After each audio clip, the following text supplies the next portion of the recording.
In the competitive space of extraction shooters, everyone is looking for an edge. Teams will create unique worlds, must-have weapons, or intriguing tweaks to the gameplay loop that developers hope players find irresistible. But Arc Raiders has unlocked the secret that was maybe right in front of us all along. It's the players themselves and how you can foster a magical community experience that ultimately outweighs any back-of-the-box feature a studio could dream up. Emergent player interactions are the lifeblood of Arc Raiders, a multiplayer game that rewrites its genre in remarkable ways. I have never played a game in the genre that's as unpredictable, thrilling, and perhaps most surprising of all, hopeful.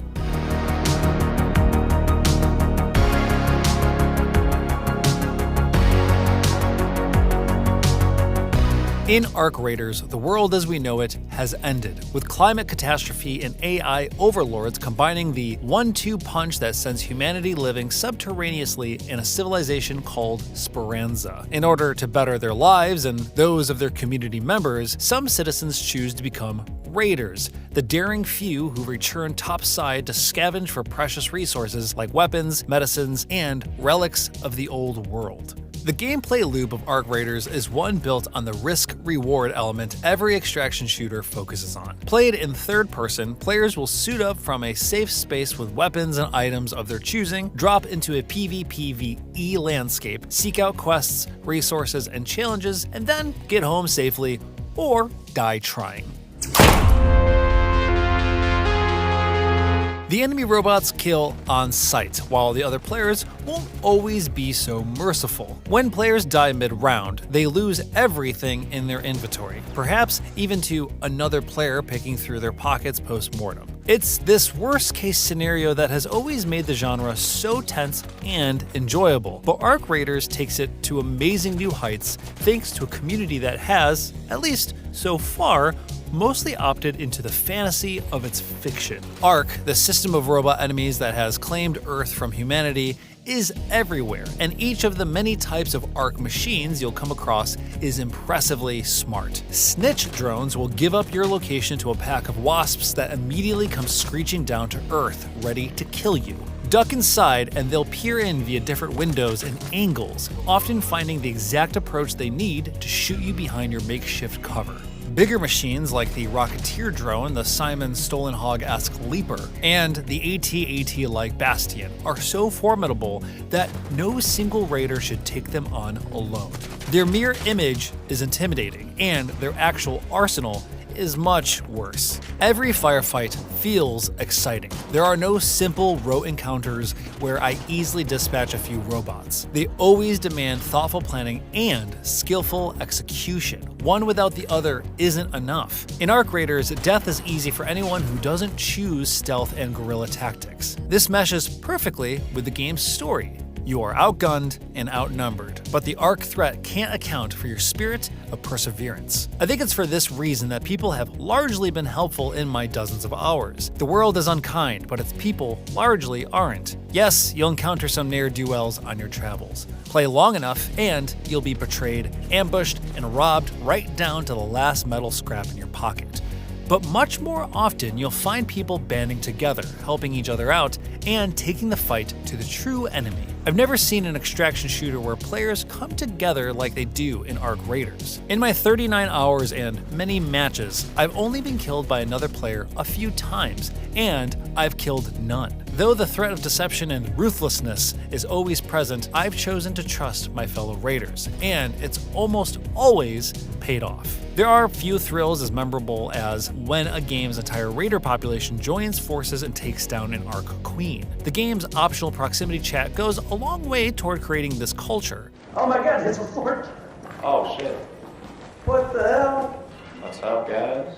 Being able to call out to strangers, sharing your space, and talk down potential gunfights or give them reassurances really seems to humanize community members to one another. The robots are the bad guys. I can't tell you how many times I've told other players this in my time playing Arc Raiders.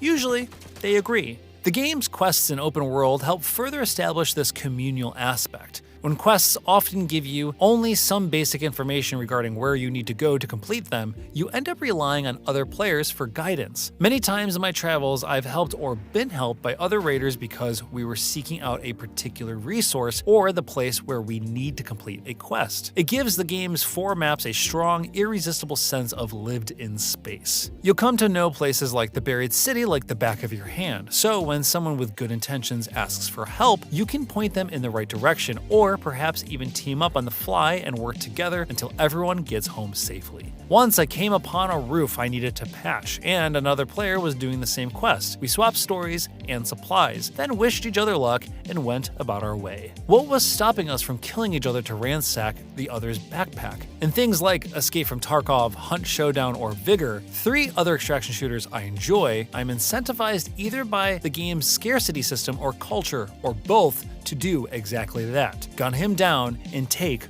what was his. Arc Raiders seems to be rejecting that kind of culture so far, and it brings me closer to other players. As careful as I tried to play, I've jumped into many a skirmish with Arc just because I heard my fellow Raiders taking them on. I didn't need to help, but I wanted to. You can revive anyone in your group of up to 3 players simply by interacting when they're knocked down, but for those outside of your formal group, you need a defibrillator. I've taken to carrying 1 or 2 with me every round, and I even stash them in my safe pocket, which is the one inventory space that can't be lost or looted upon death. I've found myself so motivated to do my part in bettering humanity's fight against the machines that I'm actually giving this simple healing item preferential treatment over things like epic tier keys that unlock some of the best, hard-to-reach rooms in the world. I'd rather be there for someone in need, and I get the sense this is true of many players in Arc Raiders.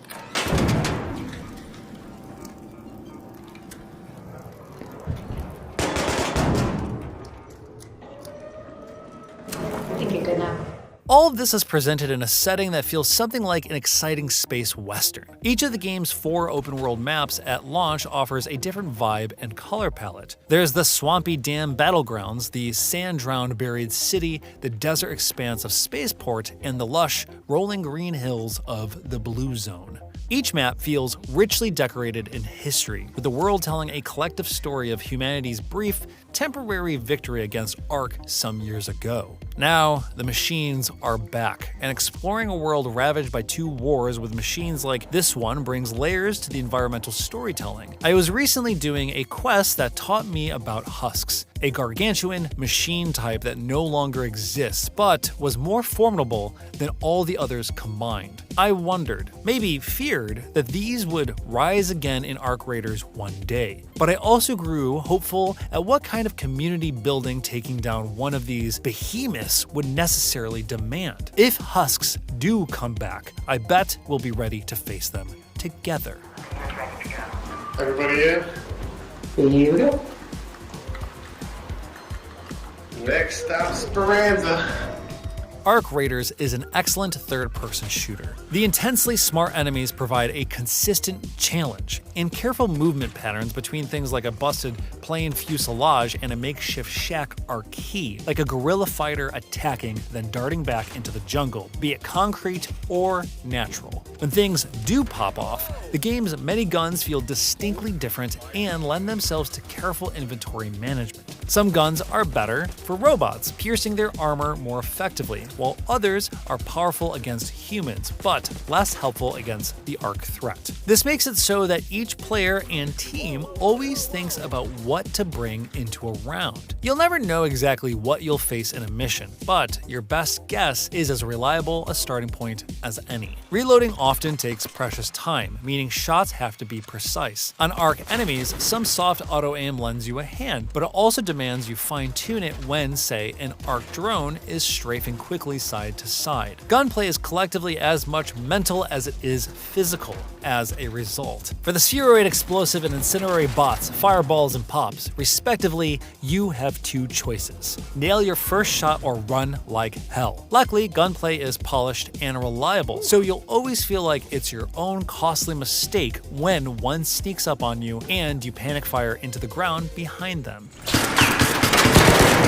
Upgrading and modding weapons goes deep too, with many interchangeable parts that you can move between guns, drilling down on that DIY feeling that the community in Speranza lives by. Beyond the guns, the game has a great number of cool tools, such as deployable zipline that has saved my life a few times. Something like a dozen different kinds of grenades and explosives, a door jammer that could temporarily keep enemies of metal or flesh out of a space for a moment, and a high-end grappling hook item that I haven't seen anyone use yet, but was featured in my recent press preview a week before launch. Once the community starts to get their hands on this thing, the already gone viral game will achieve new levels of "look what I can do," because it's so much fun to use it. This communal, DIY, guerrilla warfare aspect of the game further enhances the combat too. Enemies tend to have specific weaknesses, but these aren't as obvious as your typical glowing spots on a video game boss. Instead, they require experimentation and teamwork. Once I came upon a kind raider who informed me not only of a great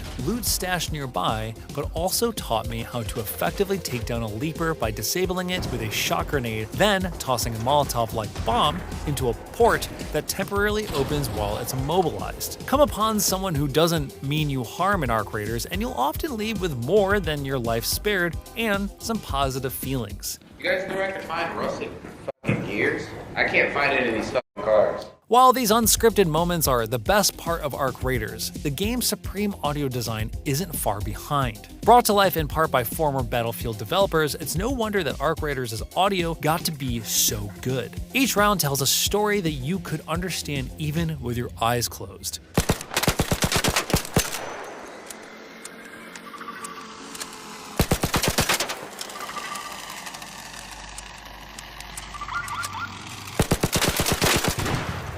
Head into a region and you can hear raiders being spotted by snitches atop a parking garage. A crash arc probe sending out echoed bleeps and bloops that sound like an alien language in the far-off sands. And suddenly a warring arc bastion taking on a legion of raiders who have, spoken or unspoken, banded together to take down the mechanical beast. These cues aren't just richly layered, but also instructive. Guns deliver thunderous cracks through the air, while in quiet moments you can listen closely to someone rummaging through loot in the room next door. It's for all of those things that Arc Raiders does so brilliantly that I'm only left wanting in two relatively minor ways. For one, the character creator lacks a significant number of options, especially when it comes to hairstyles. It's clear that more options are coming as the game goes on, as a few options are for sale in the in-game shop right now, or unlocked in the game's Battle Pass system called Decks. The game needs more free options added though, because what's there for this massive community at launch is too restricted. For all the unique characters I've met playing Arc Raiders this week, there's been too little variety in their appearance beyond the clothes they've worn.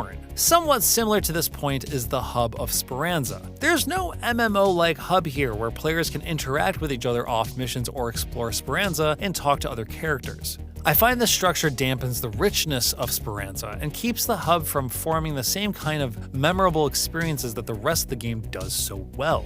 This simplistic space feels like it could be a placeholder for something more elaborate someday, but for now, it feels antithetical to the sense of community Arc Raiders is building. In the animated menus of Speranza, listen closely to the loudspeakers and you'll hear hints of a greater world that we can't quite see today, though it's one of those hints that I find emblematic of the community's unique ethos. A woman addresses the community, reminding denizens that literacy is mandatory.